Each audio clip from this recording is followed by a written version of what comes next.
for the Pledge of Allegiance. I pledge allegiance to the flag of the United States of America and to the republic for which it stands, one nation, under God, indivisible, with liberty and justice for all. Thank you. Okay. They moved the flag. They did. I'm like, that's not a flag. Talking about creatures of habit. Flag. Everybody just turned, you shifted. I thought you guys did it. All right. Okay, well, welcome. This meeting is being live streamed by Chelmsford Telemedia and posted to the CPS website for interested community members to access and watch.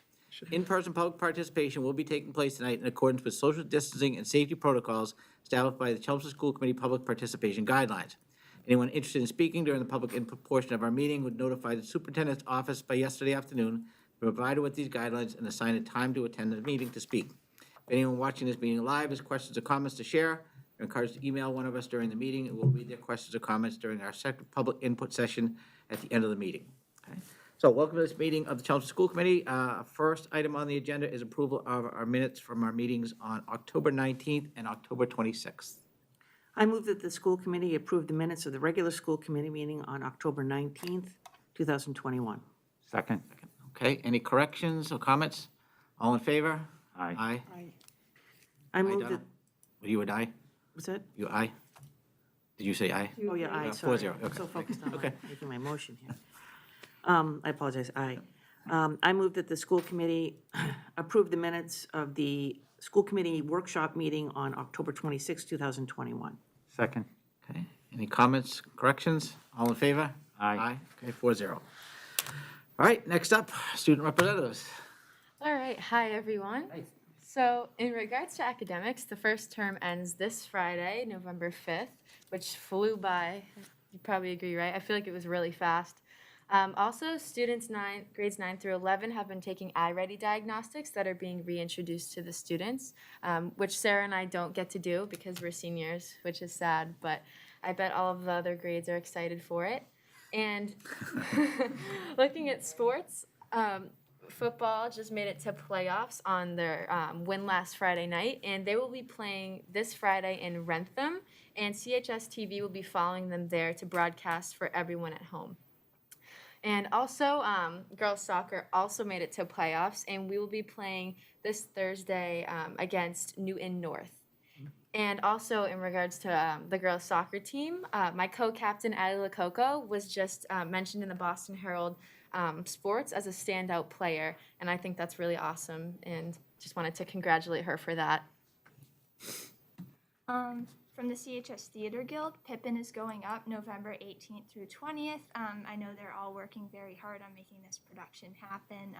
So everyone should be sure to buy tickets. I think they go on sale next week. And then as for recognizing some teachers, the Give Club has recently been doing their staff members of the month. So for the month of September, Mr. Merrill, I think both of us have him for calc, and also the custodial staff were recognized. And Mr. Shea and Mr. Whitty were recognized for the month of October. And then also along the same vein, this is a smaller thing, but there were a few small acts of kindness by students because Ms. Ingasiola, who's one of the health teachers at the school, organized something where students would write anonymous notes to teachers that they were grateful for and stick it on their door when they weren't looking. So it was very fun kind of seeing the little pieces of paper all around the school. And then there have been a couple charity events recently. The Lime Drive-By Trick or Treat was this Sunday. 18 different clubs participated and had a table. They raised over $1,000 for the Paul Center, and tons of cans of food were donated for the Table of Plenty as well. The Give Club recently had an event at Westlands where they did Halloween activities for preschoolers. And coming up is the Thanksgiving food drive. The Give Club has started raising money through a pie in the face contest for Pep Rally, which was won by Mr. Bartos. So those are all Does of that them. mean he's going to get hit with the pie? He did get hit with the It was pie funny. by his own son. So Oh, Christopher got him? Okay, anybody else have any good news they want to share? No, just in general, everybody had some great celebrations last week. We put everything into the newsletter. There was just so many fun events that it was just hard to keep track between, you know, the trunk or treats, the Lime Club. Everybody just got together and made sure that kids were really having a really good time for this holiday season of Halloween, because the past two have not been so, fun in the past. But other than that, no, we had a full day professional development day today, so teachers are probably thoroughly exhausted, and we'll be back to work tomorrow. And that's about it right now in the district. Anybody else have anything? I'll just add to what our student rep said. I know field hockey also made the tournament. I was looking at the Brex day. It looks like they play Friday at home against Needham. And I think cross country and swimming just had their league meets. I'm not sure how we did, but I think they also had a pretty good season, so. All right, we're at the public comment session. I don't think we have anybody with us tonight. Okay, so we'll move on to new business. All right, thank you and welcome everyone tonight. First item on the agenda is kind of a reminder. So next Tuesday, November 9th at 6 o'clock, we're going to be hosting our second public visioning session at the Chelmsford Elks out on Littleton Road. We'd had a session back in October to start to talk a little bit about our facilities. We've had obviously some input from students. We actually had a group of McCarthy and Parker School students get together at the end of last week to share some input on grade level configurations and, what they think would make a great school concept. Our teachers from both middle schools are invited tomorrow afternoon for a session with Dora and Whittier, so we're going to get some feedback from that. Dora and Whittier Group has been running some different scenarios that they're going to be sharing, kind of an update on their work on the 9th, and having some discussion around the prioritization of our big project. So there's a lot of work going on with our, say, 10-year capital plan, but the big focus for next week will be kind of revisiting why we selected the high school project as the priority project. Does it still make sense to pursue that project? Should we consider a middle or an elementary school option instead? What are the likelihood of those projects getting funding approval as opposed to the high school project? So we're going to have a very open and candid conversation about that. Talk a little bit about some of the feedback they've received to date. And again, that meeting will not be, it is an in-person meeting, so you do have to attend. The meeting will be taped, and it will be displayed like we did the last one. We actually got some very good feedback on that. We put the link up on the website, and people who weren't able to come to that session, and even say our students and staff who attended or who are going to attend the session, could preview that link.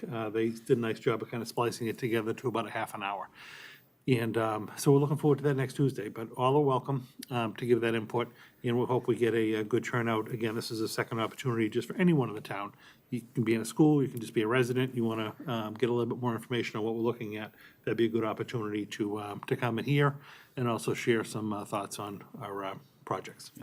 And just to kind of add to that too, it's not just about, a new building project, it's just what we're going to be doing in the short term. So most of us here tonight were also at the select board meeting last night. They talked about new development possibly at West Campus and what kind of impact it's going to have in the schools and how many students will be coming in. And the fact that, we're already tight as it is in the elementary schools. And so, it'd be great to have a new building project, but that's 5, 6 years, 7 years out. We also need to plan for the next 3, 4 years because that's the time frame when, these new developers are going to come online. So, it's not just about the new building, it's about what we're going to do, Right. next year, the year after. The whole study kind of had three facets. One was putting together our 10-year capital plan for the year-to-year growth, and we're actually going to talk about a little bit about that at the end of the meeting. A second facet was taking a look at what our long-term school building project might be. That is a 5 to 10-year out plan. And then we talked about this time, as Dennis said, interim measures. What do we do with our existing facilities, or are there other short-term measures we need to take that kind of get us to the 5 to 10-year mark so that we're lining ourselves up based on our enrollment projections? So that certainly will, I appreciate you saying that, that certainly will be a topic of conversation for next Tuesday. So I wonder at some point, not at this visioning session, but it might be worth talking to the people from Dora and Whittier. Just, we found that we were faced with that issue last night. We really weren't prepared for it, right? Because we've never been asked that question before. But, as we go forward, if we do have these major projects coming online in the town, what might our response be from the school side? Right. In terms of, like the proposal that we saw last night when they were looking for input, but, it's not that we didn't have any, it's just that it's not gonna line up time-wise, but going forward, Right. there might be things that we wanna, take a look at and have them consider as part of this proposal. Right. We don't really have a short-term, for new building coming into the town that we don't already know about. We don't have a short-term solution, particularly at the elementary level. we have some capacity at the middle. We even have a little bit of room to grow if we had to at the middle. And we certainly have some room at the high school. But we just don't have capacity at the elementary level to be taking in another 30 or 50 students, particularly if it's coming from one neighborhood, so that they'd be zoned to one property. It's a little different if you have 30 students across all elementary grade levels and it's across the whole town. You can absorb 2 or 3 students here or there. But a concerted group of, say, 30 to 50 students coming from one neighborhood to one school would certainly throw off the balance. Right. And we don't have that short-term plan, so Yeah. that will certainly be welcome discussion with Durham Whittier. I think the other thing that was pretty clear last night, though, is that it's not really in 5 or 6 years.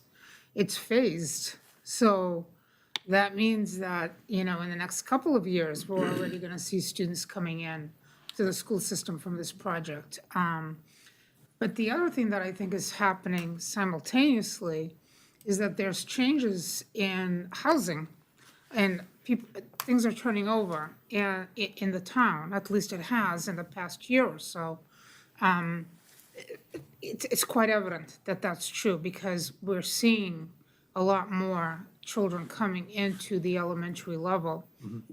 So that's another thing we don't have any handle on at all, and I don't know if that's something that we can actually get some grasp of. What's potentially in the next 1 or 2 years going to be turnover in the town so that it adds to that number?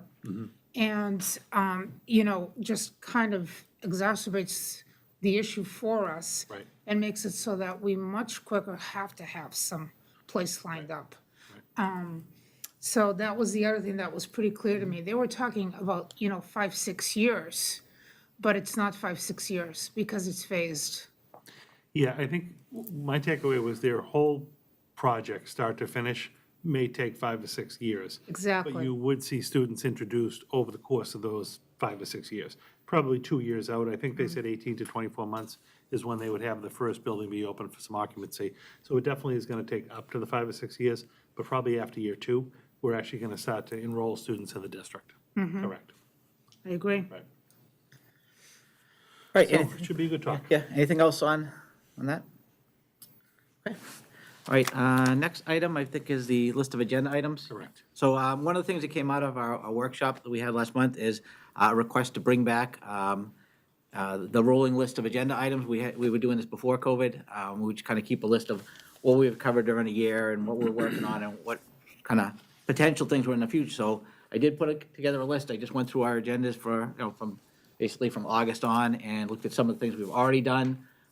There's a number of ongoing items, like our COVID updates are going to be, once a month, and budget reports and all that type of stuff. And then I just threw some things down in terms of potential future items that we might be looking to do. Some of them we're going to cover today, but, there's some other ones on there as well.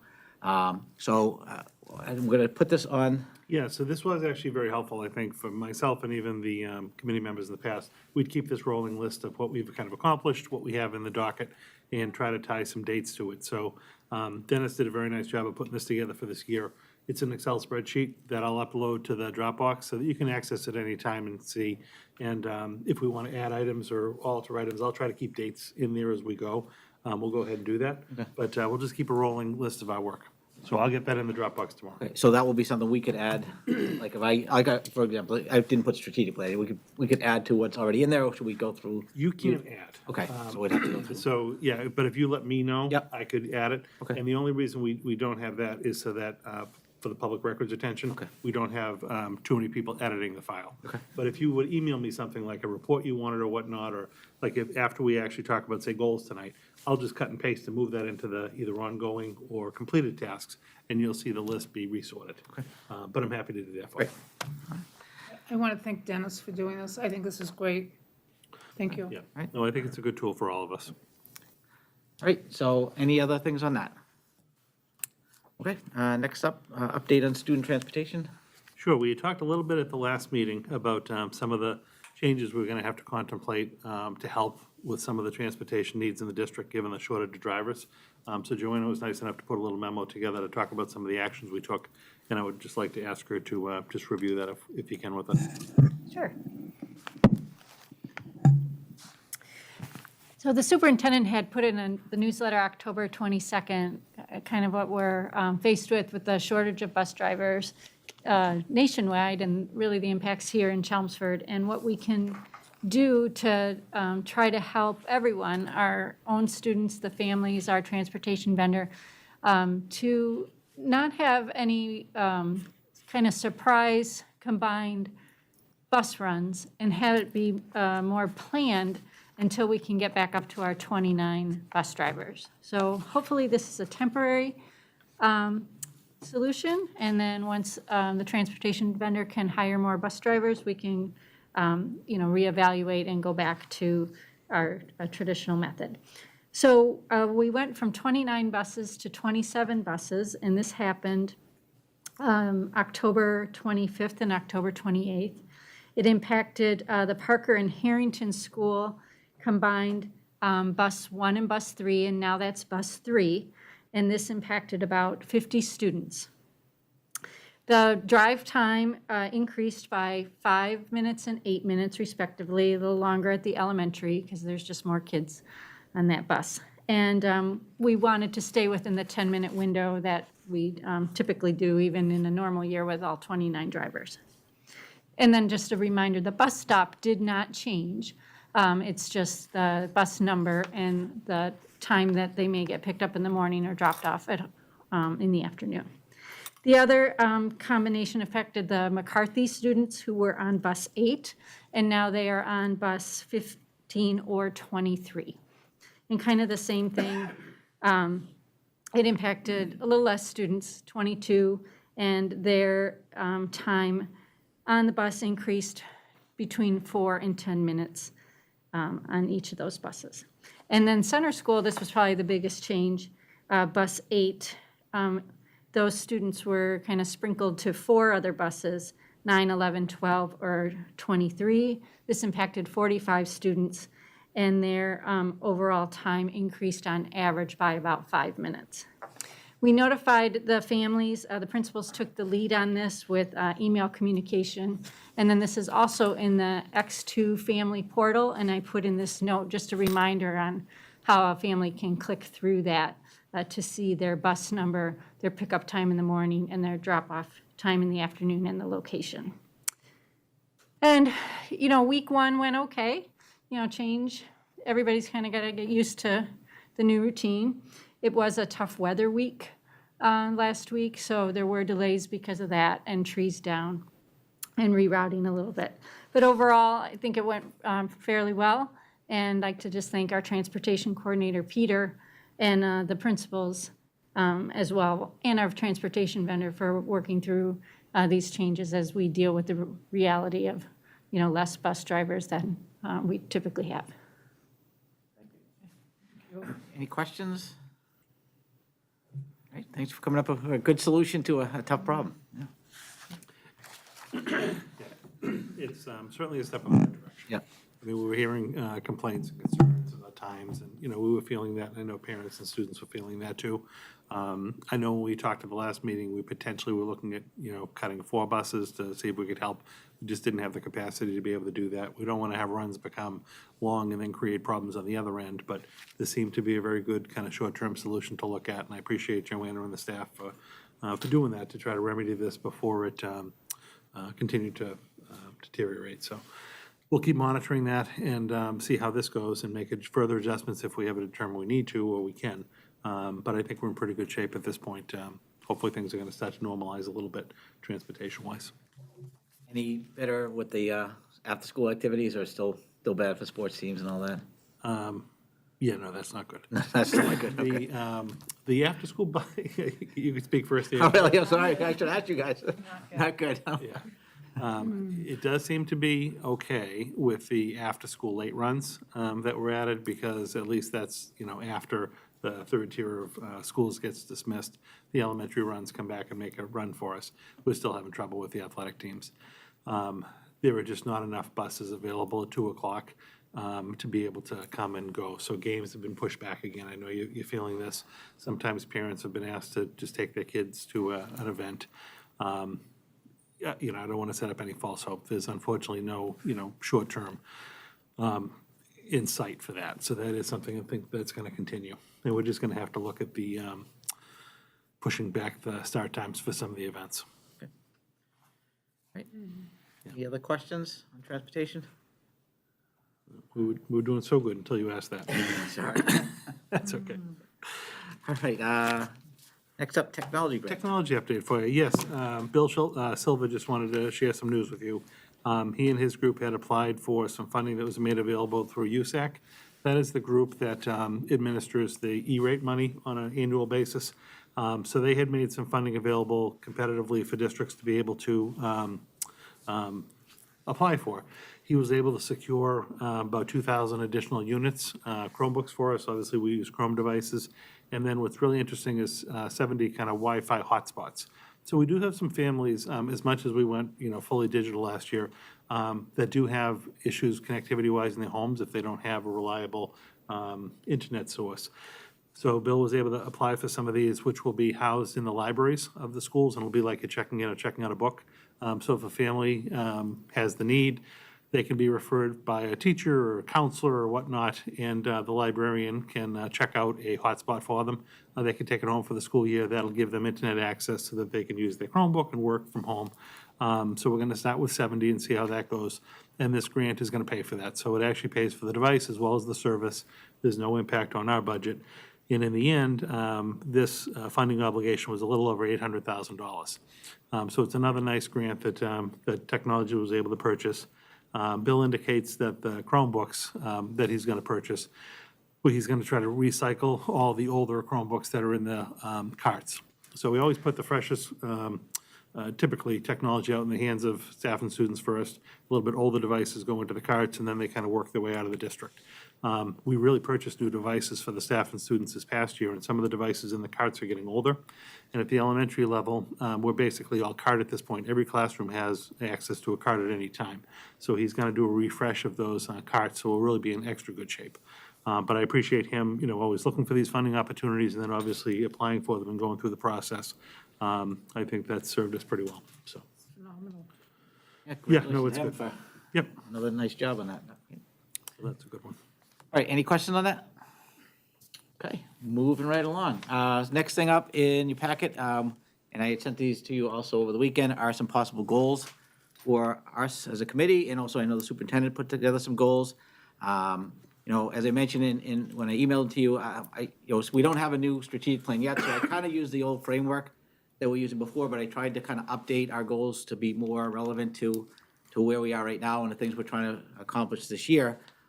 So, in terms of like supporting academic programs, I talked about supporting plans to provide programming that reestablishes traditional school climates and activities and scheduling, kind of getting us back to the baseline from where we were the last 2 years. So, and all the action steps kind of go in line with that.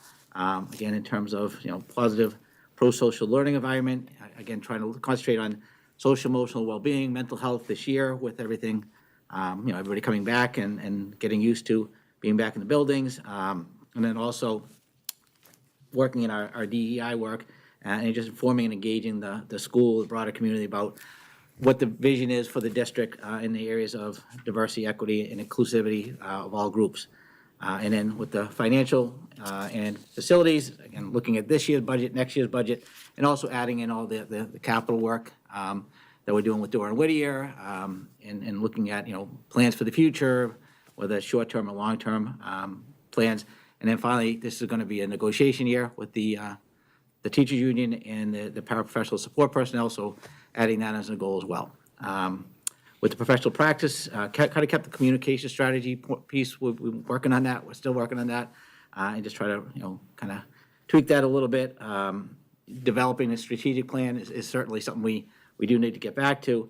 And then I try to think of something, we're doing all this work in diversity and equity and inclusion, and what can we do to see how this is working in a district? And so that last one there is just kind of a spitballing, and maybe it's something you like, something you don't, but just maybe talking about some ways of kind of evaluating and getting a feel for how the work that we're doing is translating into the schools. So that's obviously a work in progress, as you can see, but just trying to see, some way that we can, see what the product of what we're doing is in terms of DEI work and and making sure all students feel comfortable, you know. That's what I got. If you have any thoughts, any questions, any things you want to change, or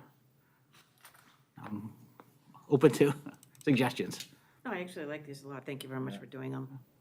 And I appreciate the one on communication, taking a look at, you know, how we're going to respond to people who email us. Right, yep. All right, any other thoughts?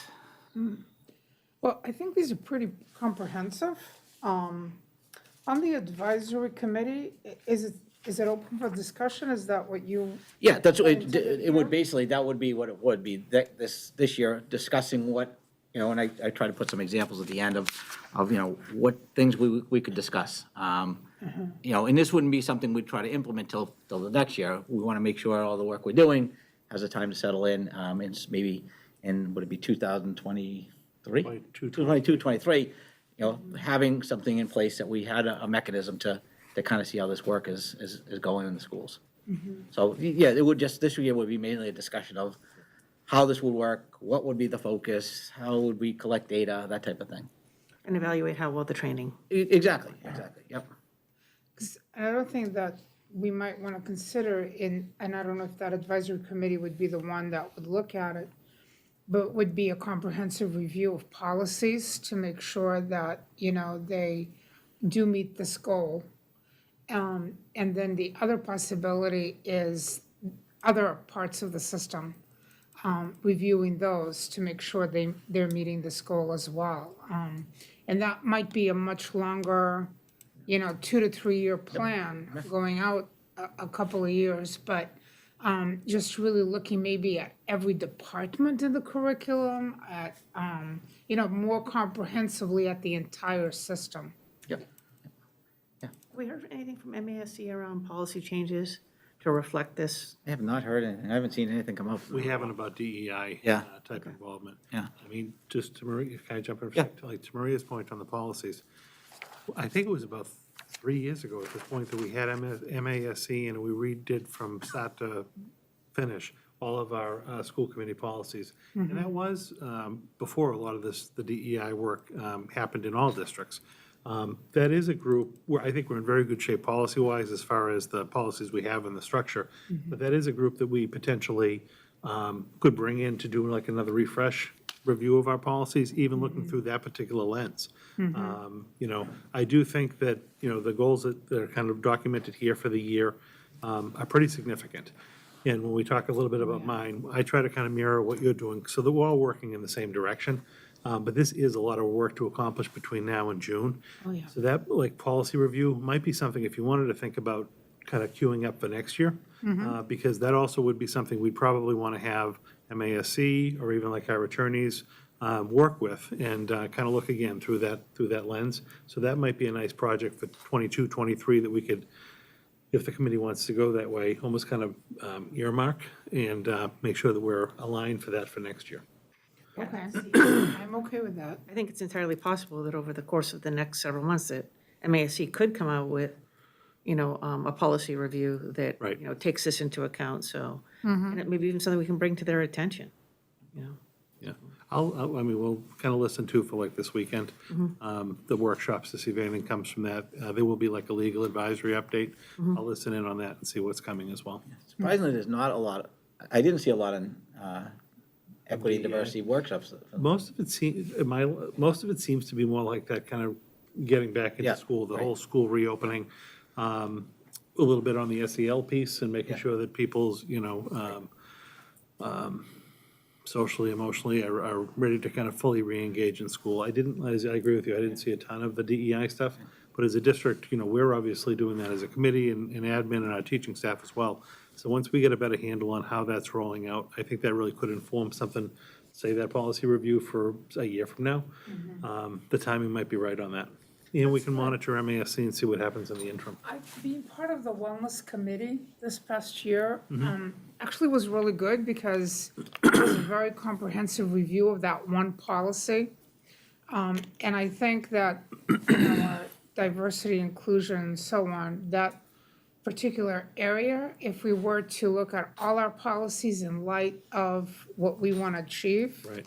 I think it'll take a year it will take a substantial amount of time to be comprehensive. When we did the policy review the first time, it was about 9 months. Right, And it was a lot of It was a meetings. lot of I mean, work. we did a lot of work, at the school committee meetings, but even between meetings.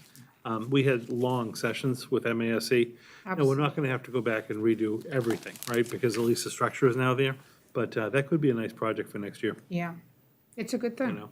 And then, and I'm just gonna suggest, once you have that, you then also might use that as a lens to then start looking into some of your, again, you mentioned like departments or schools, or, even how, we're all, responding to, inclusivity as a district. Gives us a chance to include a policy on what we're gonna do in another pandemic. Well, yeah, you never know. We're gonna hope that doesn't happen in my lifetime, but you You never know. never know. All right, anything else on our goals? You want to just review? Yeah, very quickly on mine, and I think again, I don't think Dennis or I were thinking that they were gonna be approved tonight. This is kind of like a first reading. But we kept it in like a Word document just because it's easier to move around with. Based on the comments and feedback tonight, we'd work with Linda to kind of put this into our normal template that we would use and then present them to you at the next meeting for kind of approval for the year. But mine, again, are very similar to yours on the academic achievement piece, and it really does kind of mirror the work that we're doing in the district around the rollout of the literacy programs, assessments of students coming back in from the pandemic as they get back into full-time learning. Again, technology needs assessments, and this whole reopening, and now a year later, with keeping all the different health and safety metrics in place, making sure that we're communicating that to the public as we go. So that first academic goal kind of mirrors yours. The SEL, social emotional goal, again, is aligned to that DEI training that as an admin group, and, even we're doing with you as a school committee and staff, how that's gonna roll out in the district and be supported. Financial resources wise, again, this is something that we've had for a number of years, just so that like our budget document really aligns with our goals in the district. We're also gonna be including, obviously, the ESSER funding, which is now gonna overlap multiple school years to make sure that we're utilizing that funding properly.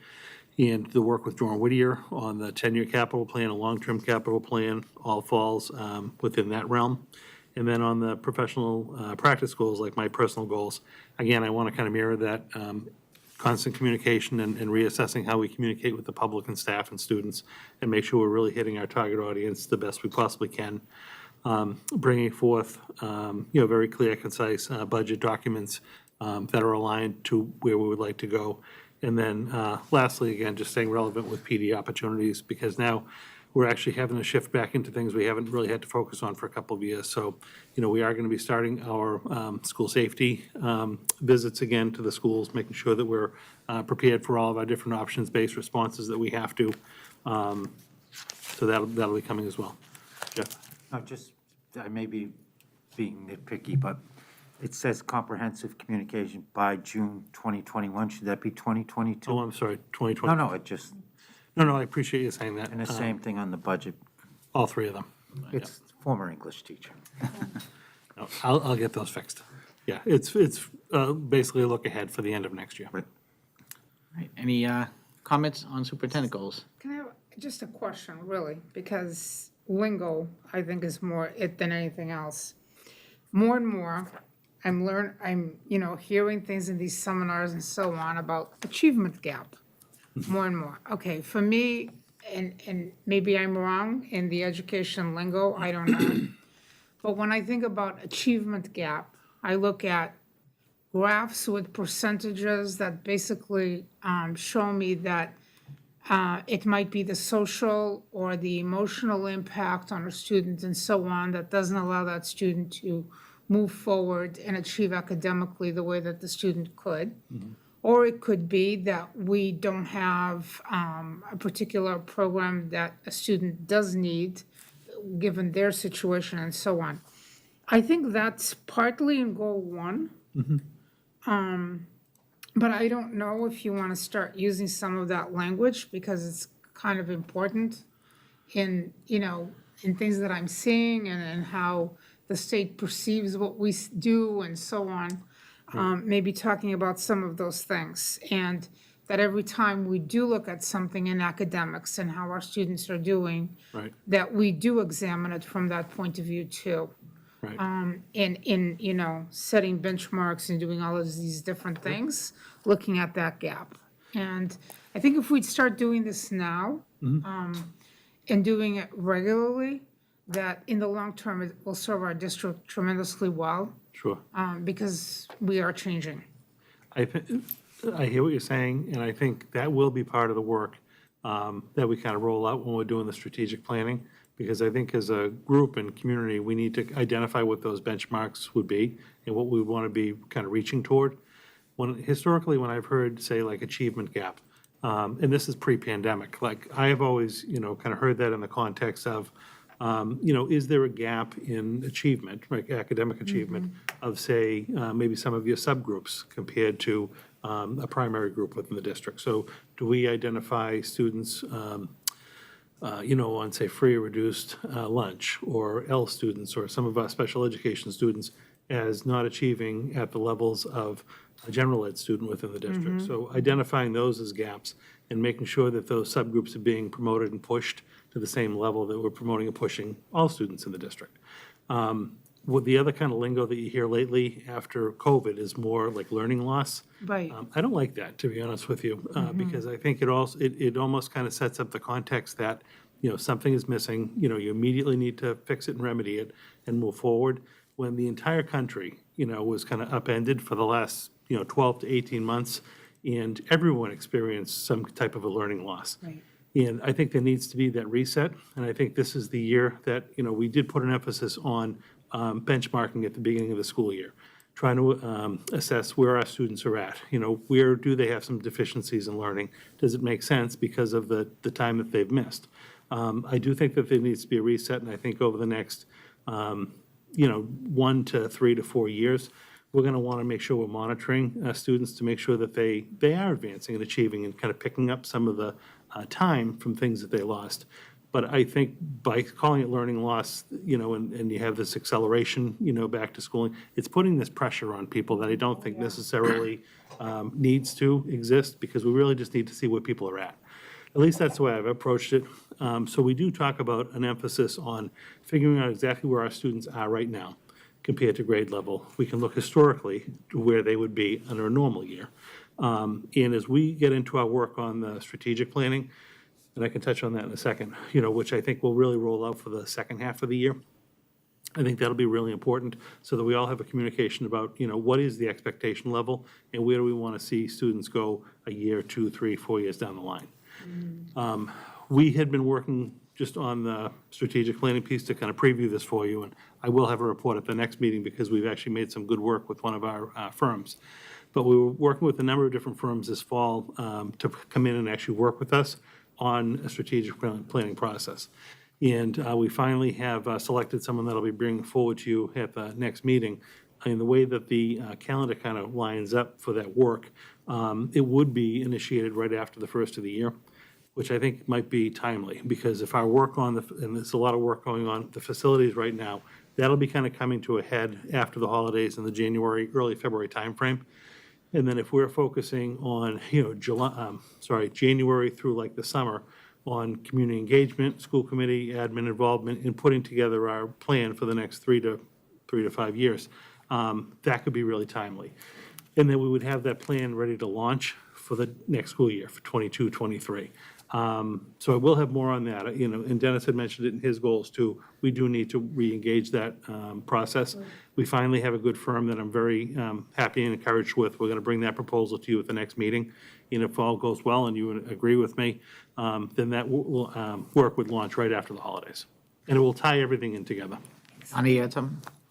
Two things. One is, I'm reluctant to use the word learning loss till the end of this year. I'm sorry? I'm reluctant to use the words learning loss Yeah. till the end of this year, right? Because I think there's going to be a lot of work that's going to be done by the teachers in the classroom to kind of get kids back on their feet. So I think that, you know, that true definition of what I would call learning loss will not be, we're not going to know that till the end of the year.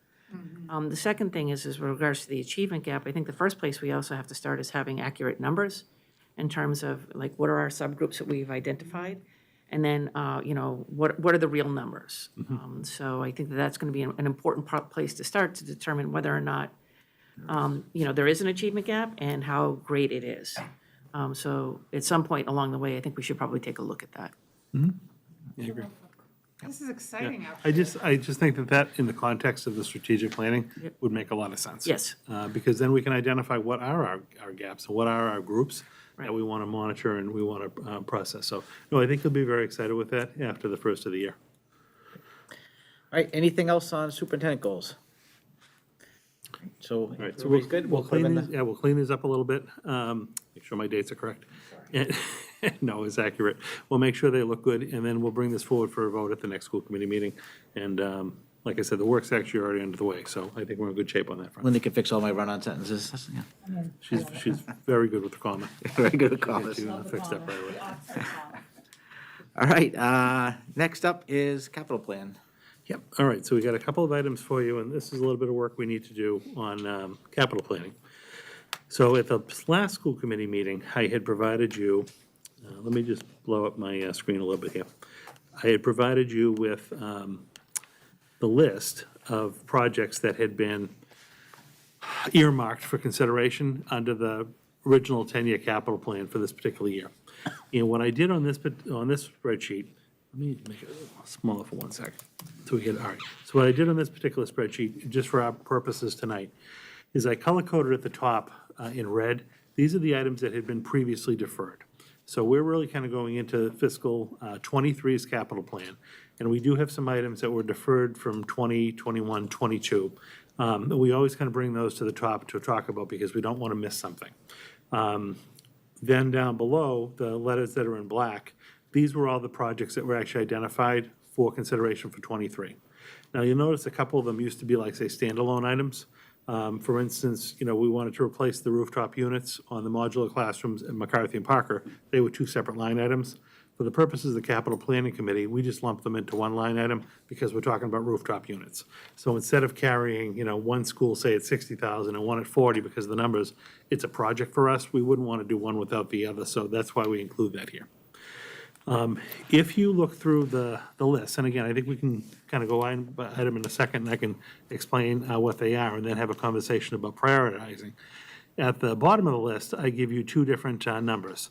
So first, before we get too deep into this, the very last item on the page was a technology request. We had been trying to budget $75,000 a year to replace those interactive TVs in the classrooms. We obviously went way ahead of ourselves, and the whole classroom's been updated over this course of this past year with funding. So that's one I'm just recommending that we withdraw at this time. We don't need that $75,000. So if that's the case, I want to at least leave it on there so that it could be flagged, because I moved that into a column that we basically withdrew, so that like if I'm looking back 5 years from now, I can figure out what actually happened that didn't happen. But we really don't need that funding at this point. All of our interactive TVs have been updated. On the far right-hand column of the page, as I was talking with Brian Curley on our side, Gary and Kathleen on the town side, the town has that ARPA money, that about $10.5 million of funding that they need to allocate towards projects. And in talking to Gary and Kathleen, this is just all being confirmed now, but several of the projects last year, like our HVAC repairs and filtration improvements that we made, fell under the towns, not the schools. Their kind of version of ESSER, this ARPA-type funding. They have earmarked the projects in the two in red and the two in black with the little question marks for a piece of that $10.5 million coming from the town. So if we're able to ascertain over the course of this next month that the town is going to fund those projects through the ARPA fund, we can take them off our capital list, so that we can basically get more done than we would have without that. So at the very bottom, technically, there's about $2 million of projects that may be included in that 10.5. We'll know that in a couple of weeks before we go to capital meetings. But I think we would all agree, if that can fall under the ARPA funding, let's let that happen. 3 of the projects are related to HVAC-type materials. One is a bigger project with regard to the replacement renovation of the back tennis courts and basketball and floor hockey at the high school. So if that can go, let's let that happen so that we can take more. For argument's sake, assuming that that does go, that would then leave us with $1.6 million. in projects for this year, which is quite reasonable. We usually have between $1.5 million and $2 million on any given year of projects funded. So I'd be feeling very good if we were able to do that. So I broke down the spreadsheet for you by giving the red at the top. So if you don't mind, what I'll do is kind of just give a quick overview of what each of the projects is, and I'll be briefed on it. But just so you have some flavor of them. And then in the far left column, I, through my own kind of priority, just a 1, 2, or 3. I didn't go into the, all the way down to 15 and 16. But just the ones kind of being what I think we really should try to move to the top of the list in some fashion or another, because they relate to, air purity, purification, things along those lines. 2s, I definitely think should be done, as well. Obviously, prior to the 3s, which were, we'd like to have, but I don't think are 100% necessity if it got there. So in the red list at the top, we did confirm that this was not done yet under the use last year. Remember, Jeff, we talked a little bit about if the town could squeak this in. So this didn't happen. So this was some repair work and cleaning to the existing air ductwork at Harrington, Westlands, and Byam, where they had done some improvements to the air handling units near the kitchens. So I do think that, one way or the other, either we should prioritize and have this be a capital project, or if there's ever any luck of getting that in the town's ARPA funding, fine. But I do think this is the year that we should try to complete that. Relatively smaller item is the second one that we're working with the town on. Typically, a capital item is $25,000 or more, but this has been kicking for 3 years now. It's a variable frequency drive that's needed for rooftop unit 18 at the high school. And it really just makes the whole system work better. So that is something that needs to be replaced. I also have that as a 1, again, because it's been kicking for 3 years. Westlands needs hot water convector units changed out. Again, been deferred for 3 years, not a big sum of money. I had that as a 1 to try to get completed. And then we had 3 projects where for the first time last year, they were deferred. The boiler replacement at the high school, which again is about $325,000. The physical plant structure is fine. It's just like a unit, a 1-for-1 replacement, and that may come under ARPA, so we'll be able to follow that. Mccarthy is in need of a replacement renovation of their elevator. That was also deferred last year, and I personally don't want to see I kind of consider that a life safety type device. I don't want to see that get deferred too deep. So I prioritize that as a 1. I do think we should try to accomplish that. And then third, again, I absolutely want this to get done, but just in the scheme of life safety and whatnot, I'm hoping the ARPA can actually help, because that is a big chunk to take out of either schools or town budgets for the year. That's something that we'll follow. In the black now, line 11, this is, for the first time it's coming up, all these projects are first times. Elevator work to the high school elevator. Again, probably not a complete replacement, but you would renovate the elevator shaft with a cart and whatnot. I had that as a 1. I really do think that should be prioritized. Hopefully the new projects, the next 2 would fall into ARPA. And the first one was replacing those rooftop units on the modulars at Mccarthy and Parker. Needs to happen, whether the modules are in place for another year or 5 years or whatnot.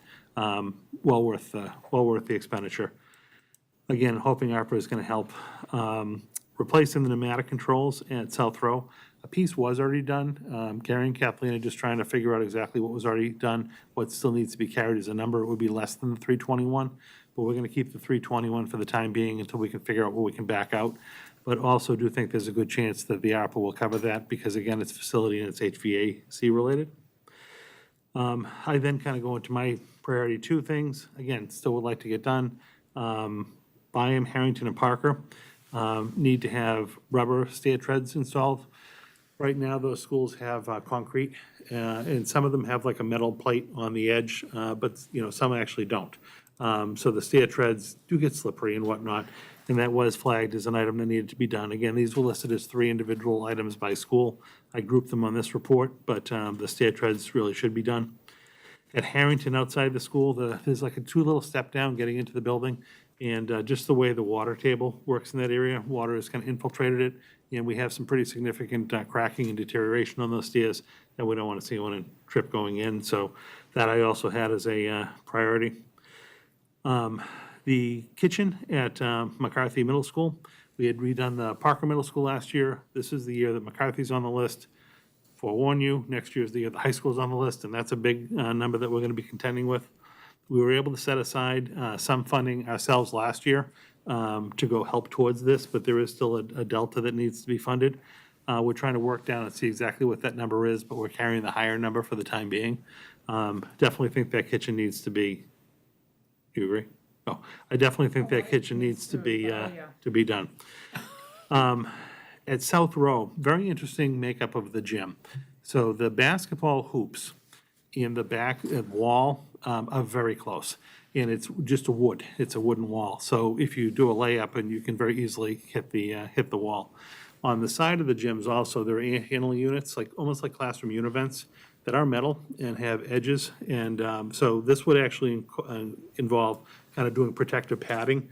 Usually you see this in a gym that has a backstop a little bit further away. I'm surprised. These are actually kind of right up on the court. There's not a lot of room. But this would pad those back walls as well as the side wall, the metal units, just so that a child wouldn't ever clip themselves on the metal.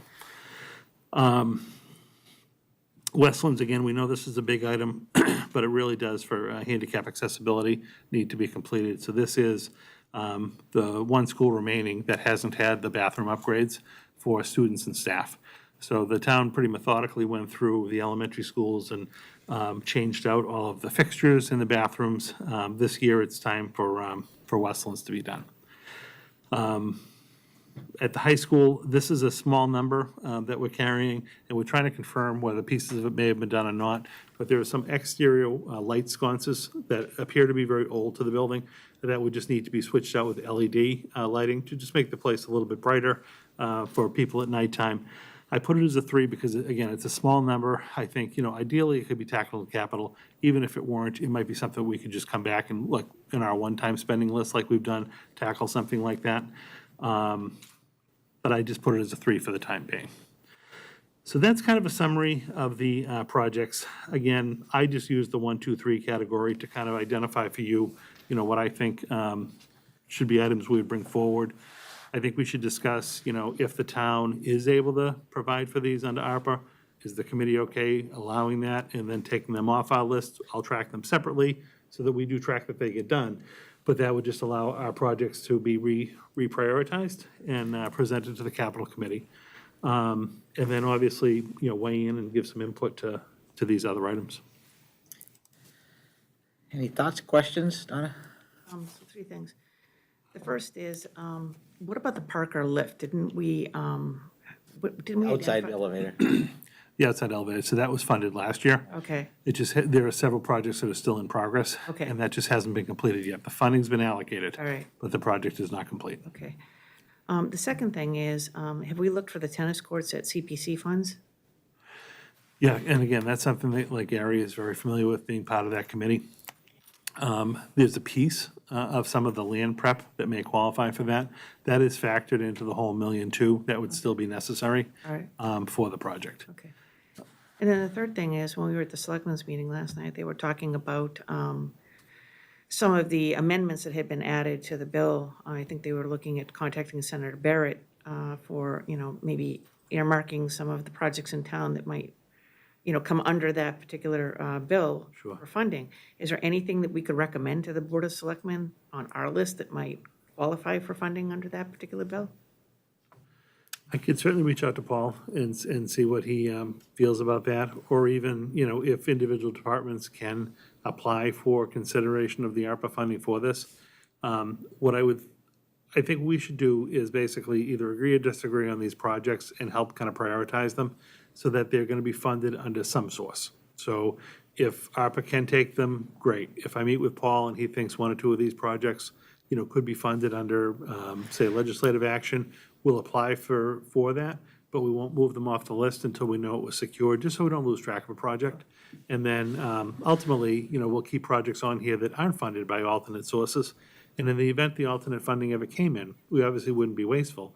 We would just hold or kind of turn back that money that was funded through capital, and the town could reallocate that to the next project up.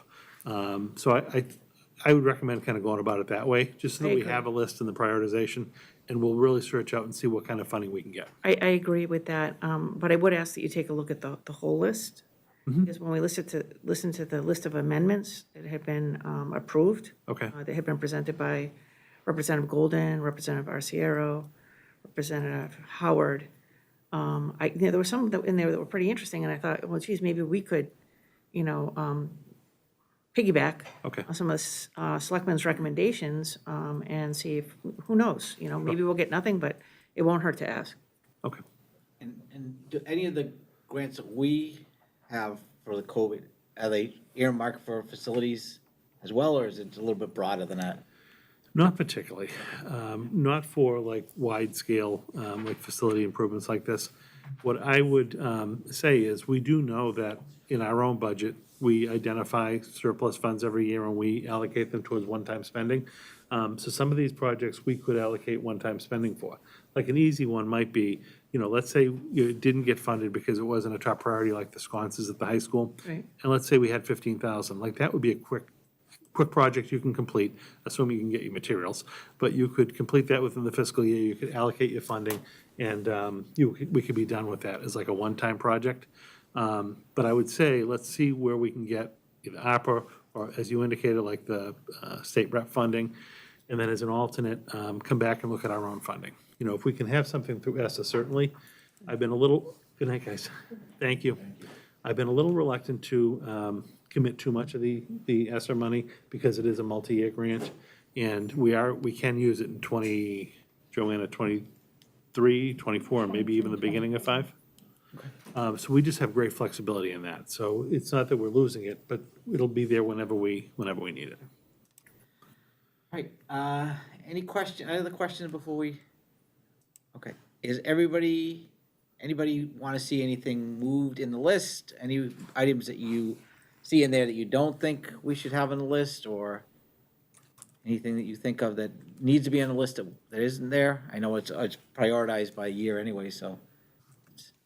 Yes, I like this particular list that we're looking at for the capital plan, but I would ask that one of the ones that's coming up is the South Row ceiling, and that is for 2 years out, 2 years up. and that's just in pretty rough shape, so. It is. That is going to be, I was actually talking to Terry Gilbert, the new principal over there, because she had asked about it. That is going to be a massive project. Just because of the roof structure itself. It's basically going to be a drop ceiling that's going to have to be added to the entire space. There's like a blown-in insulation above the little panels now, so that's going to be difficult to work with. And where you do the drop ceiling, you're going to have to drop all your electrical lighting down into the new grid. So all the ceiling-mounted lighting is going to have to now be switched over to, it's just going to be a big project. But that is 2 years out. But it's one we know we have coming. Yeah, and I just, as I said, if we can move it up at all, because those ceiling tiles are just falling out left and right, so. Yeah, no, they do, I know. Yeah, so. Okay, any other thoughts? So everybody's comfortable with the list as is? We could pass it along to Jeff and he can do his magic at the Yes. capital meeting? Don't disappoint us, Jim. Can I just ask, do you Yeah. agree that we should be trying to knock off the projects that were Yes, deferred? yeah, absolutely. Just so that they don't, continue to be deferred? Because I think if we don't get that money for the tennis courts, it's gonna be real hard to get that through capital, Yeah, because it's Right. such a big well, number. it's just such a big, it's like buying a fire truck. Right. Because I think if it's either this year or next year, and there's a couple of years in a row, like if you buy a piece of fire apparatus, you're talking like $1 million. So right out of the, if we're only spending between 2.5 and 3 million, I mean, that's, a third of your allocation for the year to say a fire truck, or a third of your allocation a year to go to the tennis courts. It is gonna be a hard sell. So I think if some of that can go through ARPA, that'd be great. I will follow up with Gary, Kathleen, and Paul on that, but I think we need to kind of have it on the list, and then until we know that it's gonna be picked up by something else, leave it active, just so we're tracking it. And that's a town-wide facility, Correct. because they do summer league basketball there, and, when school's not in session, residents can use the tennis courts and the roller skating, the roller hockey, so. Correct. And if you could just talk to Paul too, to follow up based on that discussion last night. Oh, I will. Thank you. I will. All right, so we'll go with the list. Yep. Okay, I'll prepare this in the order that the capital committee reviews it. I'll I probably won't put it back on our agenda until they review it, but I'll email you a copy of what I send to John Souza, because he'll be the one kind of compiling everything. And then I'll give you updates as we go. So if we know ARPA is going to take something, I'll give you a little heads up. And then finally, probably in the December timeframe, once capital commits to their projects and we know what's going to happen with ARPA, I think the timeline's going to work out well. I'll give you a final report to just say, this is what's going to town meeting in the spring. This is what ARPA's taken care of. Here's a couple items that didn't make either list, so maybe we consider that with our one-time funding, just to get totally caught up, really through year 4 of our capital plan, which I think would be great. And I think we have a tri-board meeting in December anyways, and that usually, by then, we usually have an idea Correct, on. correct. All Good. right, great. Well, thank you. I think that's the last item, right? That was it. All right, so, any liaison reports? I just want to mention that, not this Saturday, a week from this Saturday will be the last bottle and can drop-off for the season. They don't start up again till March, so just want to give you a heads up on that, Maria. So if you have anything to bring over, bring it on over. But I think that's important, for people to know, so that they can clean out whatever they have. Yep. And then we met with the Council of Schools, was that last week? Last Wednesday. Last week. It was great to see everybody. We talked about the school photography contract, got an update from the PTOs. We're able to talk about some of the concerns, obviously, that we talk about here around transportation and COVID. And the one thing that came out of that was, I think that people recognize that we're working on these issues, and they know that there's no easy solution, but they would just like more regular updates, even if it's to say, nothing has changed, we're still working on it. But just to know that, it's still in the queue in terms of being addressed is important. All right, great. Yep. So Mccarthy, November 6th, this coming weekend, is Recycle Junk Day. I think also Center. Yeah, Center Schools is it, yep. And Harrington, Battle of the Booze was excellent last Friday. And they had quite a big turnout. It was really, really nice to see this. And everybody was, I saw the police officers there helping out because there was a game going on too, and that, the parking lot was being used. Very well done. Glow Run is this coming Saturday, and they're talking about their holiday store that's going to be coming up in December. And there's a meeting tomorrow night, so there'll be more coming up on that. Okay? Just a reminder that the Boosters Club will be having a veterans dinner for any veteran in town on the 11th from 4 to 7 at the establishment. And they ask you to go on the Boosters website by November 4th, but if you don't make it by the 4th, that's fine. Just to make a reservation so they know how many people will be coming in. The meals will be served by the Chelmsford High athletes. So it's very nice work by the Boosters. All right, Chips had their PTO meeting last night. I wasn't able to attend because of the select board meeting, but they were kind enough to send me some information. They completed their Socktober sock drive. They ended up collecting 726 pair of socks, and those are going to be donated to the Wish Project. They have their first enrichment of the year coming up on the 4th. Andy Riga from Music Academy is going to come in, and I guess that's a big hit with the kids. Yes. They have their open house on November 10th from 6 to 7:30, and they are going to be doing a holiday raffle basket in December. That's going to be the big fundraiser. As I mentioned, we all attended the select board meeting to hear about the new development at West Campus last night. And then I got an email from somebody just to let us know that on November 20th, the Zachem Bridge in Boston will be lit up, I believe a yellow, for CPAC awareness. So CPAC being our Special Education Parent Advisory Council, so. Wonderful. I did go to the Parker Harrington buffet. I was so happy, Maria, that you judged, so it took all the pressure off of me. So as long as you had You done- went to that? I didn't see you. I went there a little later because, Oh, you were I had to later, take a okay. so. All right, any new items people want to bring up at this point?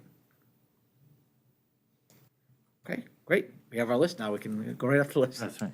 All right, so if there are no more items, anybody have any public comment you want to share? They got? I got nothing. Okay, we'll take a motion to adjourn then. I move that we adjourn. Second? Second, all in favor? Aye. Aye. All right, thank you very much. Thank you.